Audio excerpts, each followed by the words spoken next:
وما أرسلناك إلا رحمة للعالمين۔ نہ میں رئیس ہوں نہ امیر ہوں، نہ میں رئیس ہوں نہ امیر ہوں، نہ میں بادشاہ نہ فقیر ہوں، در مصطفیٰ ہے میری سلطنت، اسی سلطنت کا فقیر ہوں۔ نہ میں رئیس ہوں نہ امیر ہوں، نہ میں بادشاہ نہ فقیر ہوں، در مصطفیٰ ہے میری سلطنت، اس سلطنت کا فقیر ہوں۔ معزز سامعین کرام، اللہ تعالیٰ کے حضور دعا ہے کہ اللہ تعالیٰ جو الفاظ میری زبان سے ادا کروائیں، حق اور سچ ادا کروائیں، اور مجھے اور آپ کو اس پر عمل کرنے کی توفیق عطا فرمائیں۔ قرآن پاک میں اللہ کا ارشاد ہے، اليوم اکملت لکم دینکم واتممت علیکم نعمتی ورضیت لکم الاسلام دینا۔ اللہ تبارک و تعالی کے بھیجے ہوئے نبی محمد الرسول اللہ صلی اللہ علیہ وسلم پر جو کتاب یعنی قرآن پاک نازل فرمایا گیا، اس قرآن پاک کی سب سے جو آخری آیت ہے، جو سب سے آخر میں نازل ہونے والی آیت ہے، وہ یہی ہے، الیوم اکملت لکم دینکم واتممت علیکم نعمتی ورضیت لکم الاسلام دینا، کہ آج کے دن دین کو مکمل کر دیا گیا۔ یعنی اس وقت جب محمد الرسول اللہ صلی اللہ علیہ وسلم کا آخری سال تھا، آخری خطبہ تھا، اس وقت محمد الرسول اللہ صلی اللہ علیہ وسلم نے خطبہ میں یہ آیات قرآن پاک کی تلاوت کی اور بتایا کہ اللہ کا حکم یہ ہے کہ آج کے دن دین کو مکمل کر دیا۔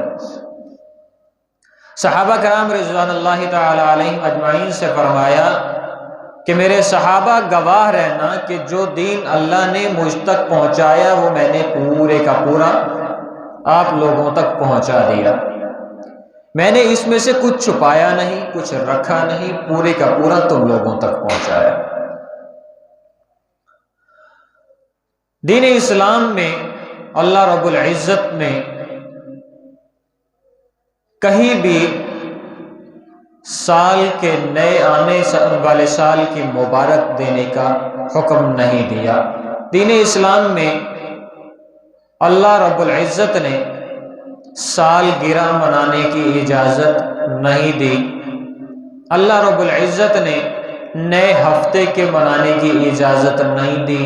نیا دن منانے کی اجازت نہیں دی۔ اللہ رب العزت نے دو تہوار اسلام میں رکھے، ایک عید الفطر اور دوسری عید الاضحیٰ۔ اس کے علاوہ پورے سال میں کہیں بھی کوئی عید کا دن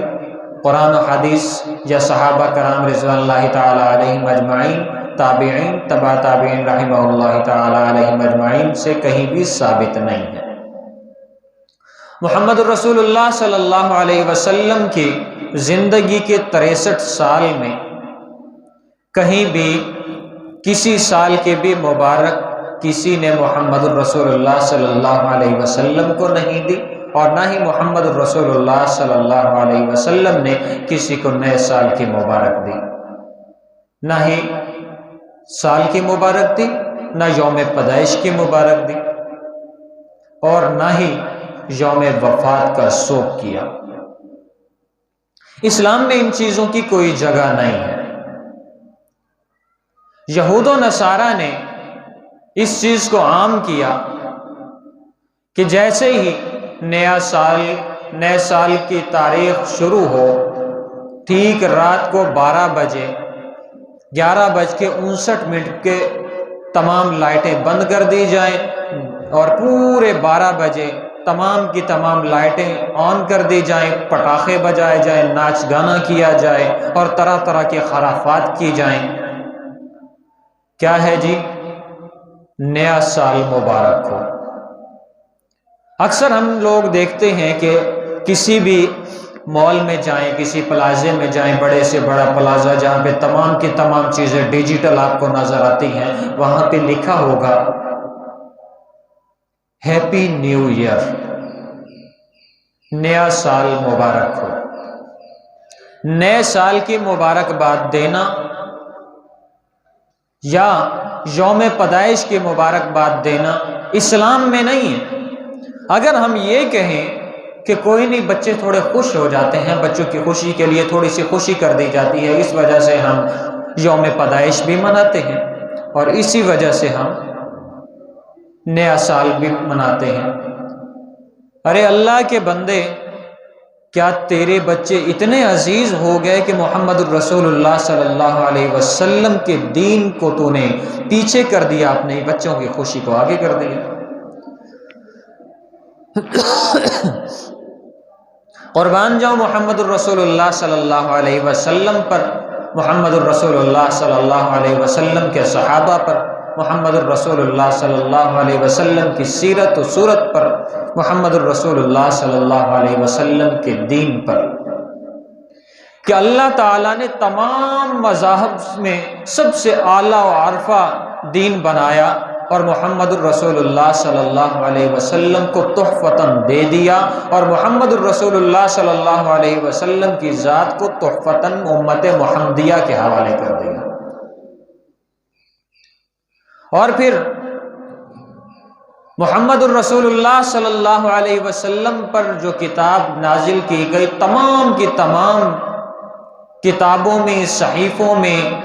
سب سے اعلیٰ و عرفہ بنائی، اور اس کتاب میں لکھ دیا کہ جیسے تو نے زندگی گزارنی ہے نا، یہ ساری کی ساری ویسی کی ویسی ہے۔ اللہ نے فرمایا نا، ہر کتاب، کوئی مصنف نئی کتاب شائع کرتا ہے، جب وہ نئی کتاب شائع کرتا ہے تو پہلے صفحے، جب پہلے صفحات کھولے جاتے ہیں تو اس پر لکھا ہوتا ہے کہ اگر میری اس کتاب میں کوئی غلطی ہو، کوتاہی ہو، کہیں پہ کوئی الفاظ کا ہیر پھیر ہو گیا ہو تو براہ کرم ہمیں مطلع کیجیے تاکہ آنے والی کتاب میں ہم اس چیز کا لحاظ رکھیں۔ مگر اللہ رب العزت نے جو کتاب محمد الرسول اللہ صلی اللہ علیہ وسلم پر نازل فرمائی، اس میں سب سے پہلا جو لفظ ہے، سب سے پہلی آیت، الف لام میم ذالک الکتاب لا ریب فیہ، کہ یہ کتاب بلا شبہ اس میں کوئی کسی قسم کا شک نہیں، اس میں جو بھی ہے حرف بہ حرف حقیقت ہے، اس میں کسی قسم کی کوئی غلطی نہیں ہے، یہ حق ہے، سچ ہے۔ اور اسی کتاب کی آیت میں نے تلاوت کی، الیوم اکملت لکم دینکم، کہ اللہ نے محمد الرسول اللہ صلی اللہ علیہ وسلم کو بتایا کہ آج کے دن میں نے اپنے دین کو مکمل طور پہ تو آپ لوگوں تک پہنچا دیا۔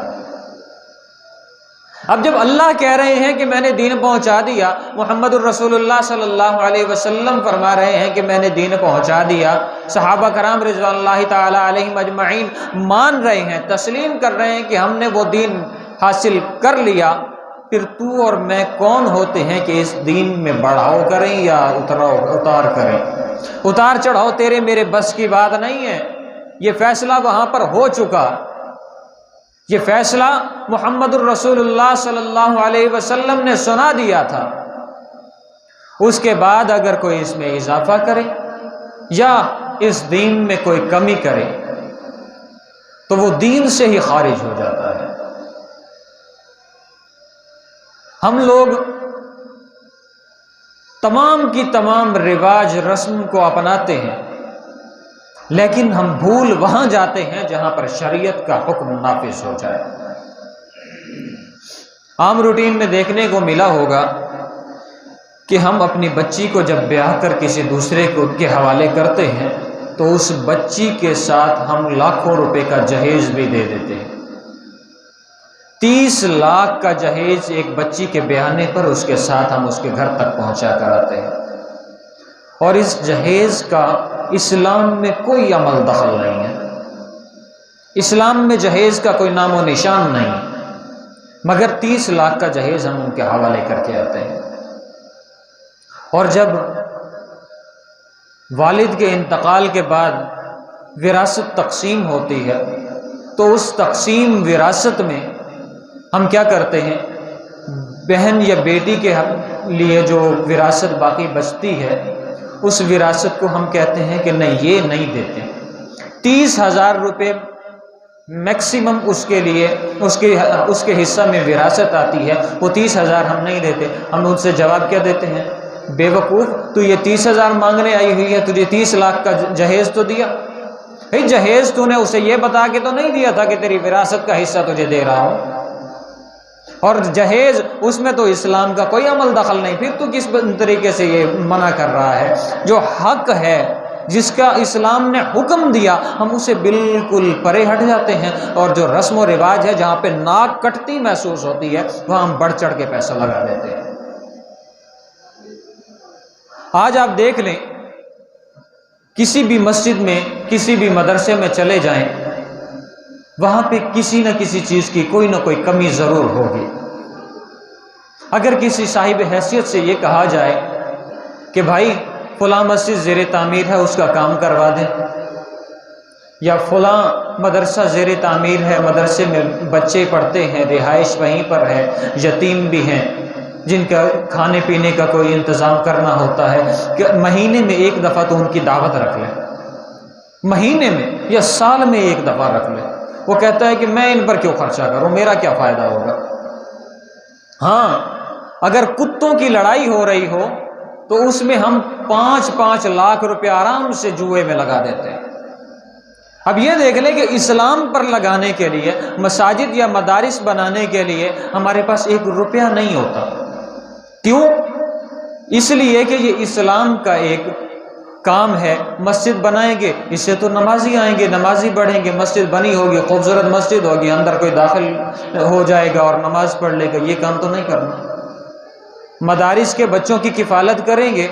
تو کہیں ایسا نہ ہو کہ مدارس میں بچے پڑھنے لگ جائیں، قرآن و حدیث کے عالم بن جائیں، اور جب قرآن و حدیث کے عالم بنیں گے تو ان کے دل میں تو یہ آئے گا کہ جب میں قرآن و حدیث پڑھتا تھا میرا خیال کرنے والے دوسرے تھے، آج میں کمانے لگا ہوں، قرآن و حدیث والوں کا خیال کروں۔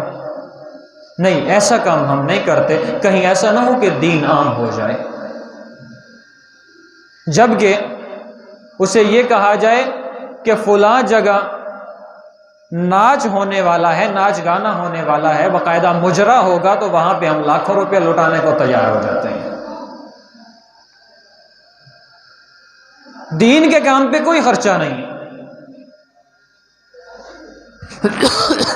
حیرت ہوتی ہے ایسی چیزوں پر کہ ایک شادی میں ناچ گانے والوں کے لیے 5 لاکھ روپے خرچہ ہوا، اور 5,000 مولوی صاحب کو نکاح پڑھانے کا جب دینے لگے، اس گھر کے سربراہ تو کہنے لگے کہ مولوی صاحب یہ بتاؤ کہ یہ نکاح کے پیسے لینا جائز ہے؟ اللہ کے بندے، تو نے 5 لاکھ ناچ گانے والے پر جو لگایا وہ جائز تھا، جب دین کی باری آئی 5,000 دیتے ہوئے دکھ رہا ہے کہ مولوی کے پاس 5,000 جا رہا ہے، اور اس سے سوال کیا جا رہا ہے، اس سے مولوی صاحب فتویٰ دو کہ کیا 5,000 روپیہ جو آپ لے رہے ہیں نکاح کے کروا کے، کسی کو حلال کسی کے لیے کر کے، اس کے بعد کیا پیسے لینا جائز ہے؟ آپ دیکھ لیں کہ ہم اپنے معاشرے میں اگر دیکھیں، ہر قسم کے ملازم آدمی جو سرکاری ملازم ہے یا نجی ادارے میں ملازم ہے یا کسی بھی طریقے کا کوئی ورکر کام کر رہا ہے، آپ دیکھ لیں اس کی تنخواہ کا اندازہ کر لیں، پھر کسی بڑے سے بڑے مدرسے میں چلے جائیں، وہاں پہ جا کے ایک عالم دین کی تنخواہ پوچھ لیں، وہ استاد جو قرآن و حدیث سمجھانے والا ہے اس کی تنخواہ پوچھ لیں، آپ دیکھیں گے کہ ورکر کی تنخواہ زیادہ ہے، اس عالم دین کی کم ہے۔ نظام میں کائنات چلانے والا اللہ ہے، اللہ نے وعدہ کیا ہے کہ میں تمہارا رازق ہوں، تمہیں رزق دوں گا،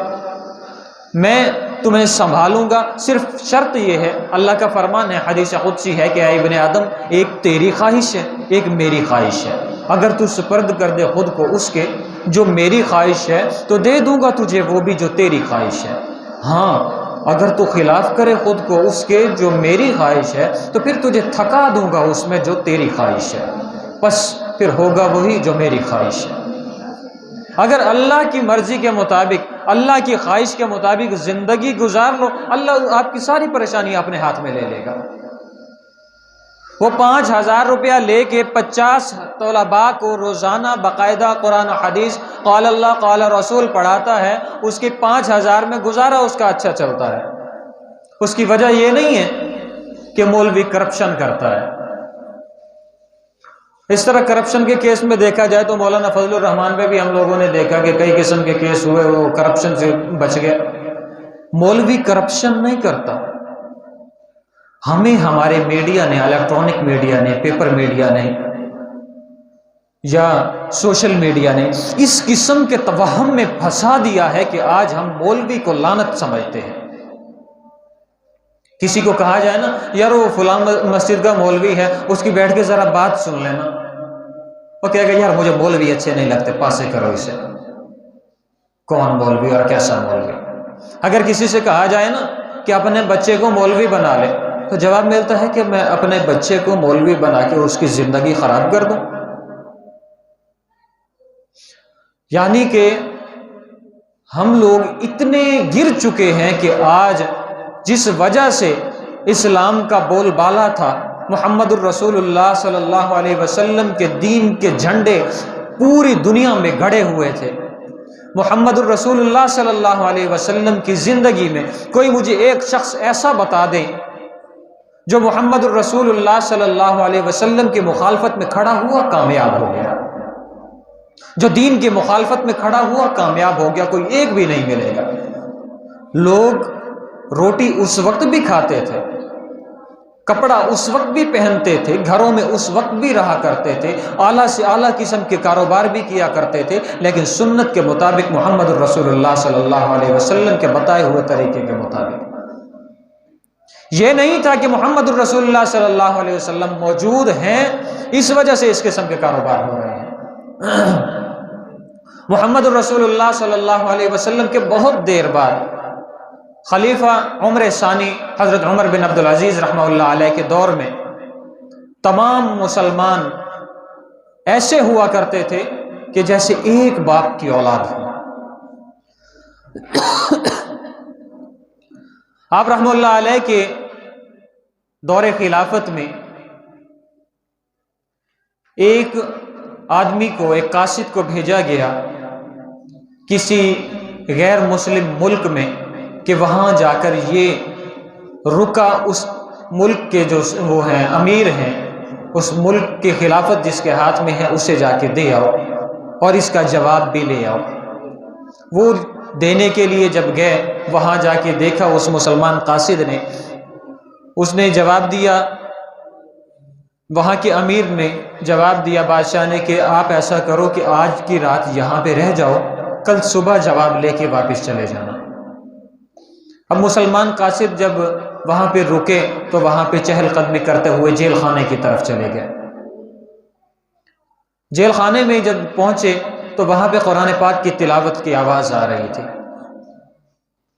قرآن پاک کی تلاوت کی آواز سنی، حیران ہوئے کہ اس محل میں قرآن پاک کی تلاوت کیسے ہو سکتی ہے، یہ تو مسلمانوں کا محل نہیں۔ قید خانے کی طرف بڑھے، اس طرف جہاں سے آواز آ رہی تھی